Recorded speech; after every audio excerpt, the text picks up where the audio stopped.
Shalom, selamat bertemu kembali pada pembelajaran kita hari ini, yaitu pembelajaran kelas 11 bab yang keempat mengenai keluarga yang kuat dan pribadi yang kuat yang kita pelajari pada hari ini. Sebelumnya, misalkan memperkenalkan diri terlebih dahulu, Kristiani Yanti Kana, dan buku yang akan kita pelajari terambil dari Pendidikan Agama Kristen dan Budi Pekerti Revisi 2017 Kementerian Pendidikan dan Kebudayaan Republik Indonesia 2017.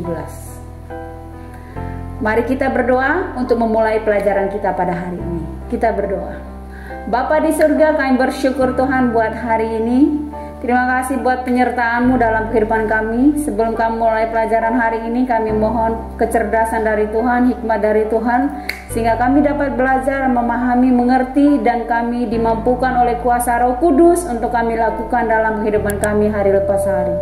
Terima kasih Tuhan buat kasih setia-Mu, tolong kami dalam pelajaran hari ini, baik sebagai guru dan juga sebagai murid, biar kami sama-sama saling belajar untuk kami bisa mengerti dan memahami. Terima kasih Bapa, dalam nama Tuhan Yesus kami berdoa. Haleluya. Amin.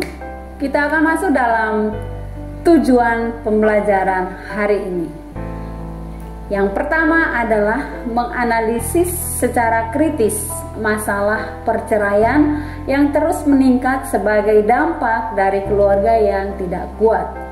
Yang kedua, memaknai keluarga yang dibangun di atas Kristus sebagai batu yang kokoh berdasarkan Matius pasal 7 ayat 24 sampai 27. Yang ketiga, menghayati dan memaknai keluarga sebagai fondasi yang kuat bagi pribadi dalam kehidupan. Yang keempat, menjelaskan aspek-aspek karakter bangsa dan menerapkannya dalam kehidupan sehari-hari. Nah, itulah tujuan pembelajaran yang akan kita pelajari dalam materi hari ini. Nah, untuk mendasari materi hari ini, kita akan mendasarinya dengan firman Tuhan dari Matius pasal 7 ayat yang ke-24 sampai 27 dengan bunyi demikian. Judul yang diberikan oleh LAI adalah dua macam dasar. Setiap orang yang mendengar perkataanku ini dan melakukannya, ia sama dengan orang yang bijaksana yang mendirikan rumahnya di atas batu. Kemudian turunlah hujan dan datanglah banjir, lalu angin melanda rumah itu, tetapi rumah itu tidak rubuh sebab didirikan di atas batu. Tetapi setiap orang yang mendengar perkataanku ini dan tidak melakukannya, ia sama dengan orang yang bodoh yang mendirikan rumahnya di atas pasir. Kemudian turunlah hujan dan datanglah banjir, lalu angin melanda rumah itu, sehingga rubuhlah rumah itu dan hebatlah kerusakannya. Nah, ayat yang kedua kita baca dari Kisah Para Rasul pasal 2, ayat yang ke-42. Demikian bunyinya. Mereka bertekun dalam pengajaran rasul-rasul dan dalam persekutuan, dan mereka selalu berkumpul untuk memecahkan roti dan berdoa. Itulah dasar kebenaran firman Tuhan yang menjadi landasan dalam pembelajaran hari ini. Kita akan belajar yang pertama dari berita yang ada yang tersiar di Indonesia, ya, mengenai keluarga, dan ini kaitannya dengan perceraian, masalah perceraian. Mari kita simak berita ini. Angka perceraian di Indonesia terus meningkat. Angka perceraian di Indonesia tiap tahunnya terus meningkat. Setiap tahunnya bisa mencapai 212.000 kasus. Angka tersebut jauh meningkat dari 10 tahun yang lalu, yang mana jumlah angka perceraian hanya sekitar 50.000 per tahun, ujar Wakil Menteri Nasaruddin Umar di Jakarta, Sabtu 14 September. Pihaknya pun merasa prihatin dengan tingginya angka perceraian tersebut. Apalagi lanjut dia, hampir 80% yang bercerai adalah rumah tangga yang usianya terbilang muda. Usia rumah tangga relatif muda dengan anak yang masih kecil. Hal ini akan menimbulkan dampak sosial. Selain itu hampir 70% perceraian yang terjadi adalah cerai gugat. Dengan kata lain, Nasaruddin menilai lebih banyak perempuan yang mengajukan gugatan perceraian. Dengan adanya perceraian, setidaknya memunculkan masalah baru, yakni kemiskinan, tambah dia. Dari berbagai macam alasan perceraian, ada satu yang mungkin tidak masuk akal. Alasan perbedaan pandangan politik saat ini tren. Ini sungguh tidak masuk akal, namun itu terjadi katanya.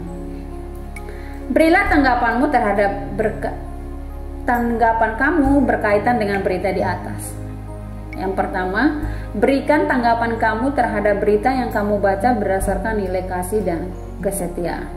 Ya, dari berita yang barusan kita baca di atas tadi, kalau kita mau mengambil kesimpulan dari sudut pandang kekristenan, dari nilai-nilai kasih dan kesetiaan, seharusnya untuk membangun sebuah pernikahan harus didasari oleh kasih dan kesetiaan Kristus, supaya ketika menghadapi persoalan dalam rumah tangga, sekalipun suami itu salah atau istri itu salah, dia akan memiliki kasih untuk bisa menerima kembali.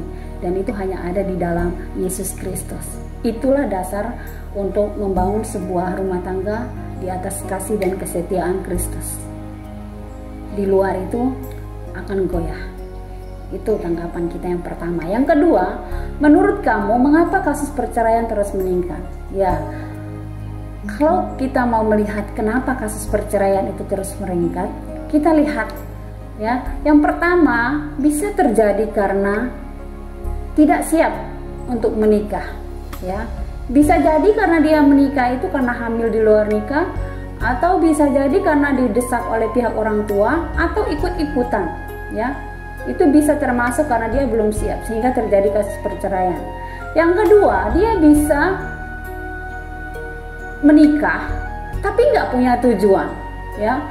Dia hanya ingin, oh iya aku ingin menikah, ya. Contohnya ada seorang cewek bercerita kepada Miss itu, dia bilang, ya aku menikah karena aku malas bekerja di rumah bantu orang tuaku. Dia salah konsep. Kenapa? Karena dia pikir menikah itu nggak akan bekerja. Ya, itu karena dia tidak mengerti tujuan pernikahan. Yang ketiga, bisa jadi kasus perceraian ini terjadi karena belum bisa menerima kelemahan pasangan ketika sudah menikah. Nah, orang menikah harus bisa menerima kelemahan. Kalau kita bisa menerima kelebihan, itu semua orang juga bisa. Tapi kalau orang sudah menikah, harus mengerti ini bahwa laki-laki dan perempuan itu punya kelemahan, punya kelebihan. Nah, untuk mempertahankan sebuah pernikahan yang utuh, maka harus bisa menerima kelemahan pasangan ditutupi oleh kelebihan kita. Jadi kasus perceraian ini diliputi oleh 3 hal tadi dan masih banyak alasan lain. Yang ketiga, menurut pendapat kamu, bagaimana seharusnya tindakan keluarga Kristen terkait perceraian dalam keluarga?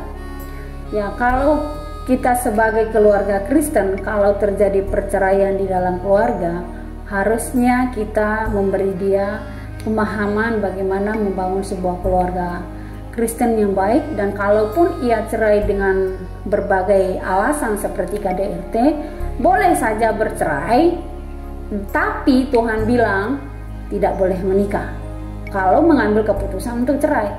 Tapi kalau bercerai dan menikah, maka itu menurut firman Tuhan adalah sebuah perzinahan. Jadi kita sebagai orang Kristen harus benar-benar mengandalkan Kristus, karena kita ini adalah mempelai perempuan dari Kristus dan Kristus adalah kepala keluarga.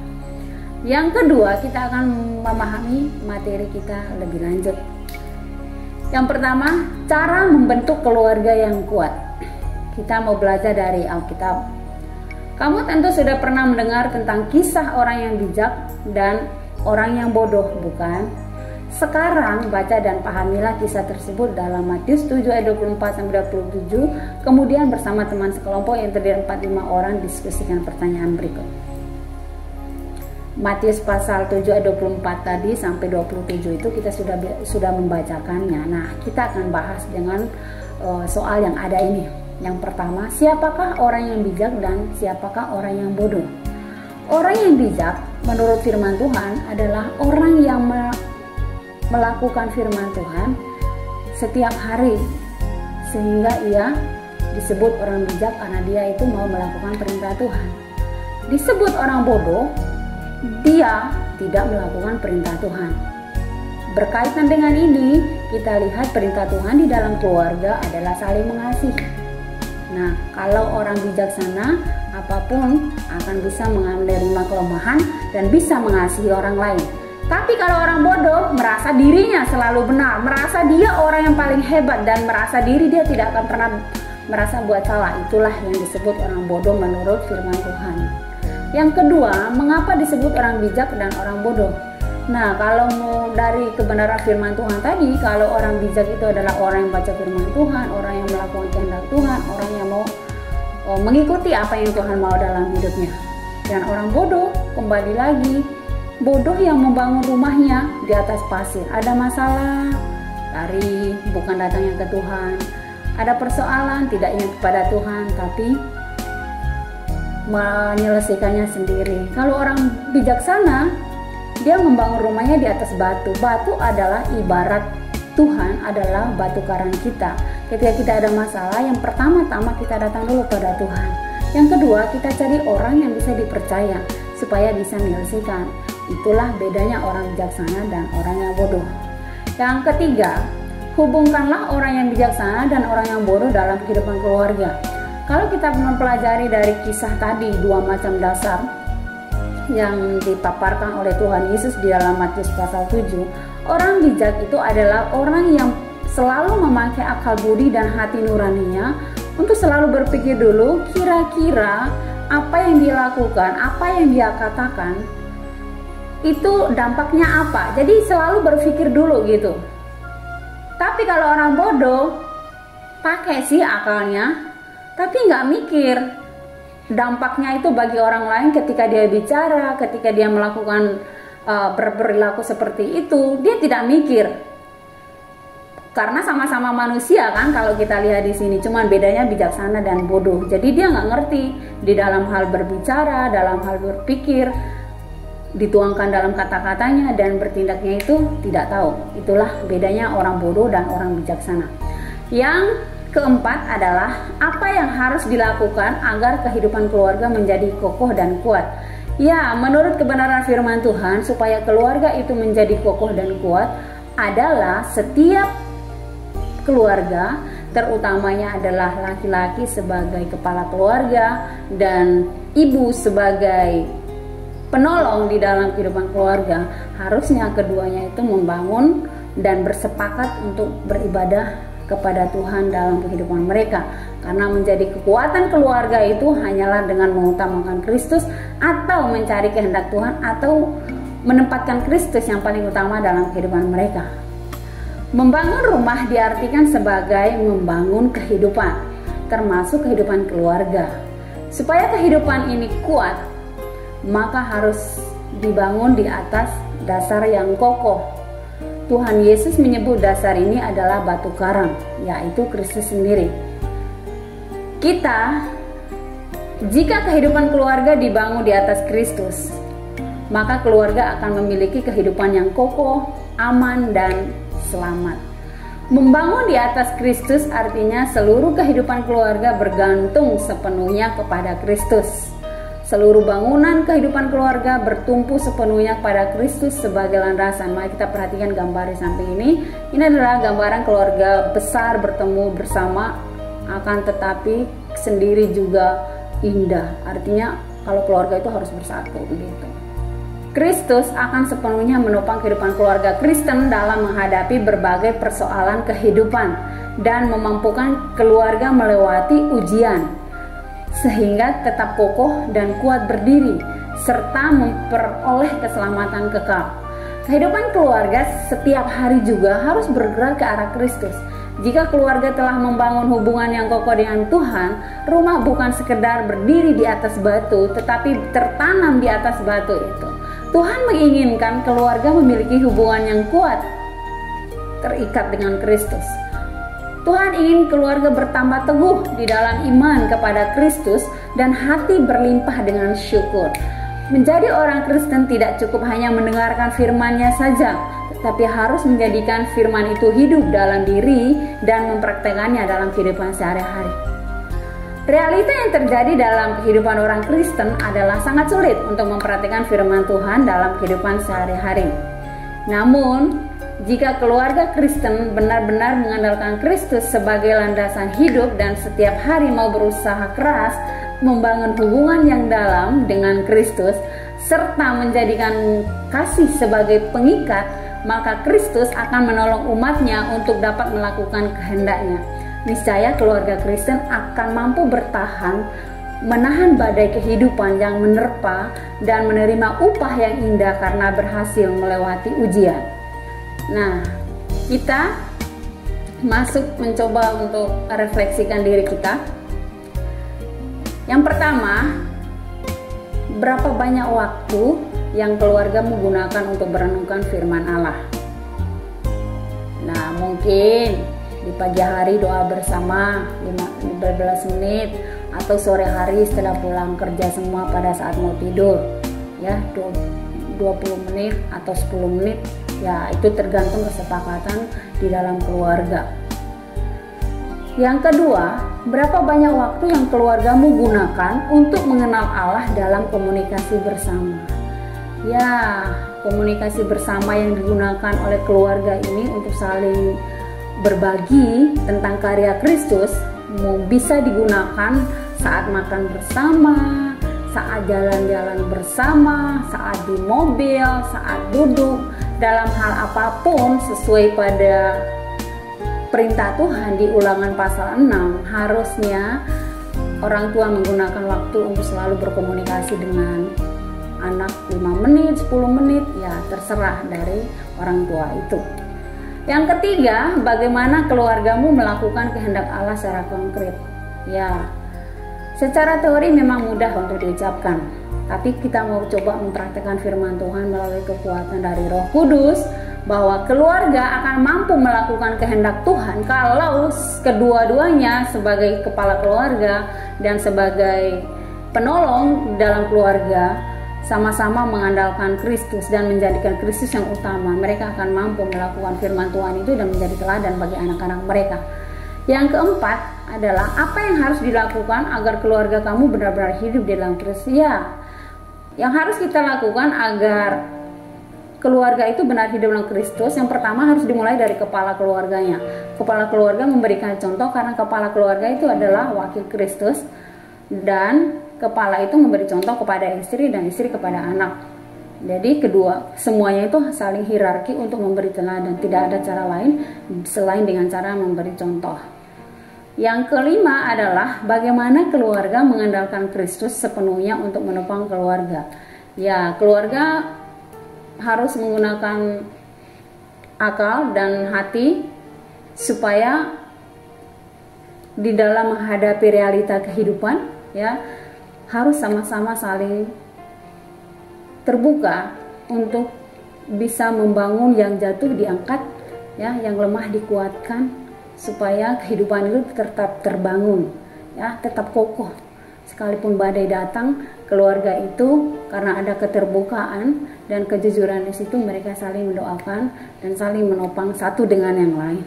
Yang keenam adalah sikap apa yang harus kamu lakukan untuk mendukung keluargamu agar tetap bertumpu pada Kristus sebagai fondasi keluarga. Tindakan kita untuk mendukung keluarga kita adalah mengajari mereka berdoa, mengajari mereka untuk selalu baca firman, atau mengingatkan mereka untuk beribadah kepada Tuhan, atau berdiskusi mengenai firman kepada mereka. Banyak hal yang bisa kita lakukan untuk mereka. Nah, kalau yang pertama itu kita belajar bagaimana cara membentuk keluarga yang kuat. Yang kedua ini kita akan belajar mengenai kepribadian yang kuat. Nah, kita akan menilai diri sendiri. Kenalilah dirimu dengan mengidentifikasi apa yang menjadi kelebihan dan kelemahanmu.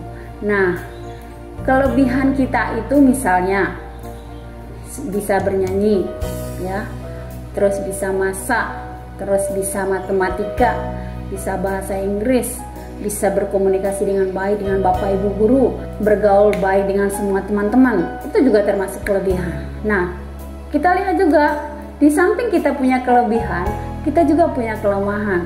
Contoh ya, kita orangnya nggak sabaran ya. Di sekolah kita orangnya suka membuli orang lain. Terus kalau di rumah itu tunggu disuruh baru mengerjakan, itu juga termasuk kelemahan. Kalau kita sudah mengetahui kelemahan dan kelebihan kita, maka kita itu akan membangun sebuah keluarga yang utuh dan saling menopang. Keluarga memiliki peluang yang besar untuk membangun karakter yang kuat dalam diri anak. Tentunya dalam hal ini hanya keluarga yang harmonis, yang di dalamnya terdapat cinta, kasih sayang, serta integritaslah yang kemudian mampu membuat model pendidikan yang terbaik untuk anak. Maka dari itu, keluarga harus mampu menjadi model pendidikan terbaik bagi anak. Apabila keluarga memiliki pondasi yang kuat dan kokoh dalam kelangsungan hidupnya, maka hal tersebut juga akan memberikan dampak bagi anggota keluarganya, termasuk anak. Anak-anak akan tumbuh dalam terang kasih dan firman Tuhan yang menuntunnya dalam mengarungi masa depan yang cerah dan sesuai dengan nilai-nilai Kristiani. Yang pertama yang harus dibangun oleh keluarga adalah membiasakan pola hidup Kristiani. Untuk menjadi pribadi Kristen yang kuat, setiap anggota keluarga termasuk kamu perlu selalu membiasakan hidup dalam pola hidup Kristiani sehari-hari. Dalam hal ini kita perlu membiasakan berrelasi dengan Tuhan sehingga pengembangan kehidupan dengan Tuhan menjadi suatu kebutuhan. Bacalah dan pahamilah kisah para rasul 2:42, di mana rasul-rasul itu selalu berkumpul bersama dan memecahkan roti, dan mereka bertumbuh serta memiliki persekutuan yang sama dengan bersama di dalam Kristus. Apa yang dapat dipelajari dari ayat tersebut? Ada beberapa hal yang menarik untuk mengembangkan kebiasaan rohani kamu setiap hari. Yang pertama, pribadi dan keluarga setiap hari bertekun dalam pengajaran rasul-rasul. Artinya, setiap hari kita harus bertekun dan setia untuk membaca dan memahami Alkitab sebagai pengajaran rasul-rasul. Yang kedua, adanya persekutuan bersama keluarga. Yang ketiga, berkumpul memecahkan roti atau melakukan perjamuan kudus. Yang keempat, berdoa bersama untuk kepentingan pribadi, sesama, dan gereja. Nah, untuk membiasakan itu kita perlu juga langkah-langkah disiplin rohani dalam keluarga. Untuk membiasakan kehidupan rohani minimal, kamu bisa melakukan 3 hal yang berbeda bersama keluarga maupun secara pribadi. Yang pertama, di pagi hari kurang lebih 10 menit beribadahlah bersama keluarga kamu. Berdoalah untuk mendengarkan firman Tuhan, bacalah Alkitab dan renungan harian atau penjelasan singkat dari salah seorang anggota keluarga tentang ayat yang dibaca. Kemudian berdoalah untuk mengucap syukur atas firman yang dibaca. Mendoakan kegiatan sepanjang hari, mendoakan orang lain dan juga gereja. Yang kedua, bisa di siang hari sesudah makan siang. Kamu secara pribadi dalam sikap berdoa, hayati dan hafalkan doa Bapa kami dan hukum kasih sebagaimana yang tertera dalam Matius 22:37 sampai 40. Yang ketiga, bisa pada malam hari. Sebelum atau sesudah belajar, lakukanlah pembacaan Alkitab dan refleksi terhadap apa yang terjadi pada hari itu. Dalam membaca dan memahami Alkitab, pertanyaan-pertanyaan berikut dapat dijadikan penonton. Siapakah yang disebut dalam bagian ini? Allah Bapa, Yesus, dan Roh Kudus, atau tokoh lain? Apa yang diungkapkan dalam teks tersebut? Adakah janji, perintah, larangan, dan sebagainya? Atau yang kedua adalah sikap, kebiasaan apa yang harus saya ubah? Berikutnya, lakukanlah janji Tuhan, perintah atau larangan tersebut. Apa yang saya pelajari dari firman Tuhan yang dibaca? Pilihlah ayat yang menarik atau berkesan dari teks Alkitab yang dibaca. Jelaskan mengapa. Berdoalah untuk mensyukuri firman Tuhan yang dibaca dan mohon tuntunan Roh Kudus untuk dapat menerapkannya dalam kehidupan sehari-hari.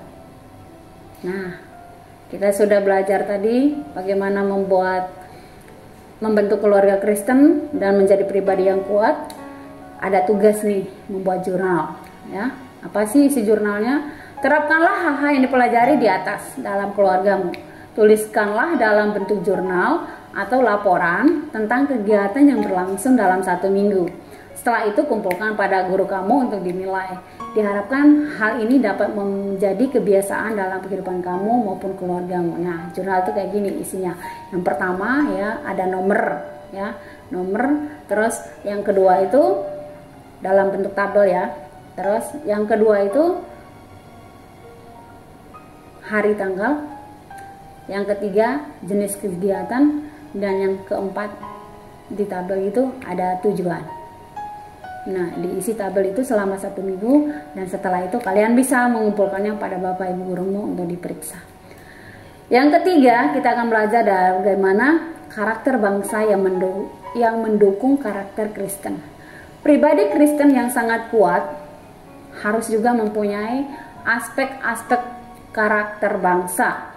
Berkaitan dengan hal tersebut, pendidikan karakter bangsa adalah suatu sistem penanaman nilai-nilai karakter kepada anak dan remaja yang meliputi komponen pengetahuan, kesadaran atau kemauan, dan tindakan untuk melaksanakan nilai-nilai tersebut, baik terhadap Tuhan, diri sendiri, sesama, dan lingkungan, maupun kebangsaan, sehingga menjadi manusia yang berakhlak mulia. Aspek karakter bangsa yang akan mendukung pribadi yang kuat adalah sebagai berikut. Yang pertama adalah religius, yaitu sikap yang patut dan melaksanakan ajaran agama yang dianutnya dan hidup rukun dengan pemeluk agama lain. Dalam konteks kekristenan dapat dijadikan dengan meneladani cara berpikir dan tindakan Kristus. Yang kedua adalah jujur, yaitu perilaku yang didasarkan pada upaya menjadikan dirinya sebagai orang yang selalu dapat dipercaya dalam perkataan, tindakan, dan pekerjaan. Yang ketiga, toleransi, yaitu tindakan yang menghargai perbedaan agama, suku, etnis, pendapat, sikap, dan tindakan yang lain yang berbeda dari itu. Keempat adalah disiplin, yaitu tindakan yang menunjukkan perilaku tertib dan patuh pada berbagai ketentuan dan peraturan. Yang kelima adalah kerja keras, yaitu tindakan yang menunjukkan perilaku tertib dan patuh pada berbagai ketentuan dan peraturan. Berikutnya adalah kreatif, yaitu berpikir dan melakukan sesuatu yang menghasilkan cara atau hasil baru dari sesuatu yang telah dimiliki.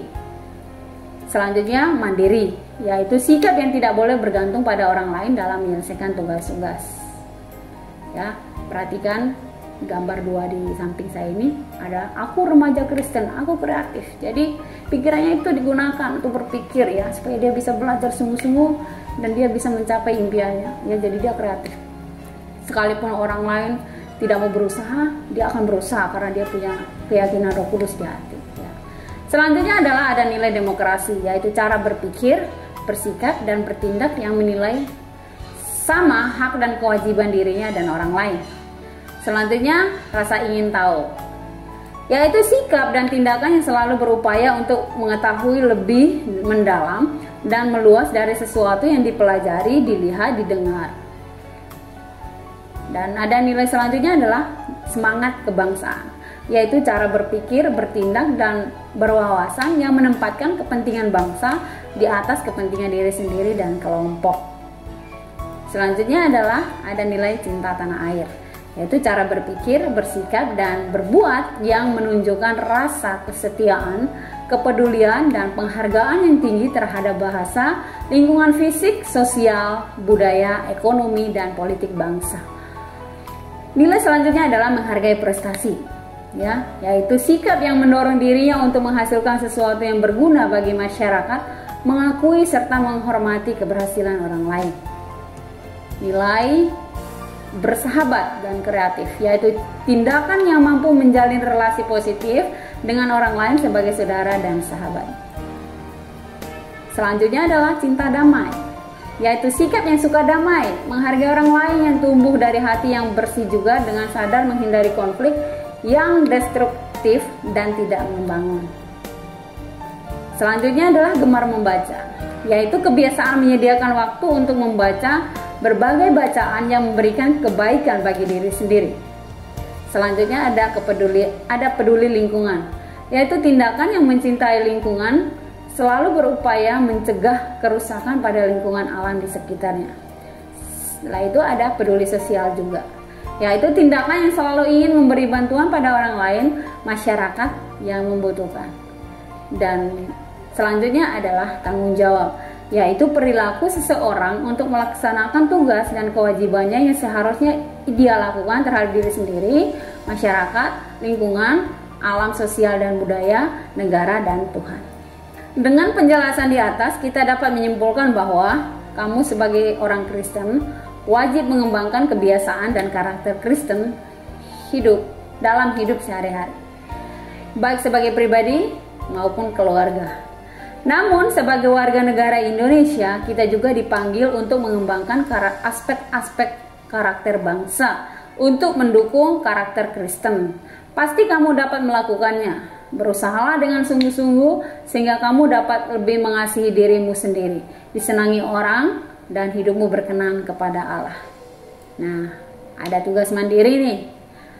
Temukan masalah-masalah yang terjadi di keluargamu. Ya, masalah ini kamu dengan orang tuamu.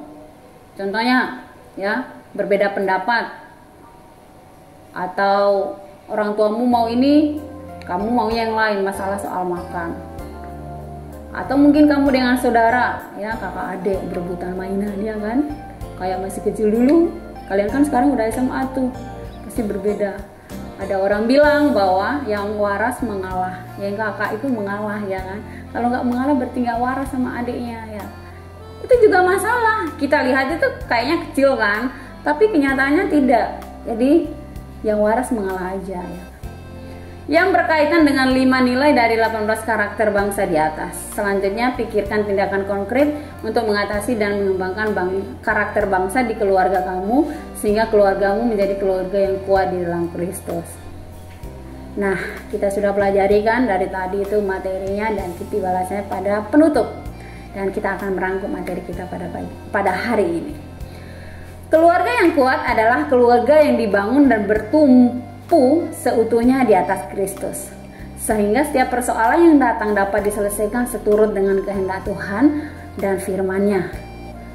Yang kedua, keluarga yang kuat akan memberikan dampak yang positif bagi anak dalam proses pertumbuhannya, sehingga anak akan memiliki karakter yang kokoh berakar dalam Kristus. Nah, ada ayat emasnya juga nih buat kita nih. Hafalkan ayat berikut, kemudian gambarkan 2 rumah yang dibangun di atas batu dan di atas pasir. Analisis arti kedua gambar kamu dan identifikasi diri kamu. Apakah kamu lebih cocok diumpamakan sebagai rumah yang dibangun di atas batu atau di atas pasir? Jelaskan mengapa. Lalu berbagilah penemuan yang kamu temukan dengan teman sebangkumu. Nah, Matius pasal 7 ayat 24 itu berbunyi demikian. Setiap orang yang mendengar perkataanku ini dan melakukannya, ia sama dengan orang yang bijaksana yang mendirikan rumahnya di atas batu.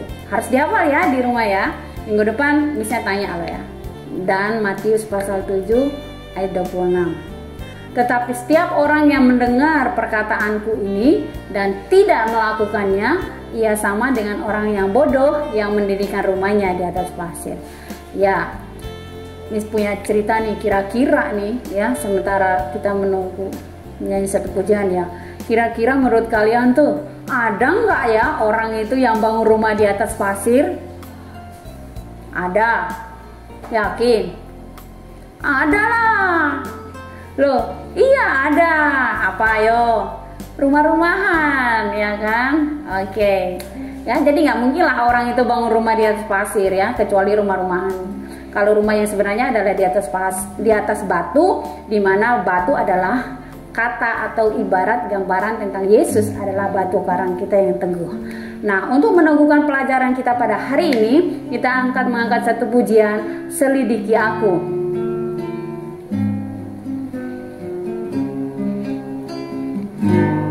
Selidiki aku, lihat hatiku, apakah ku sungguh mengasihimu, Yesus, Kau yang Maha Tahu dan menilai hidupku, tak ada yang tersembunyi bagimu. Katakan telah kulihat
tetap setia.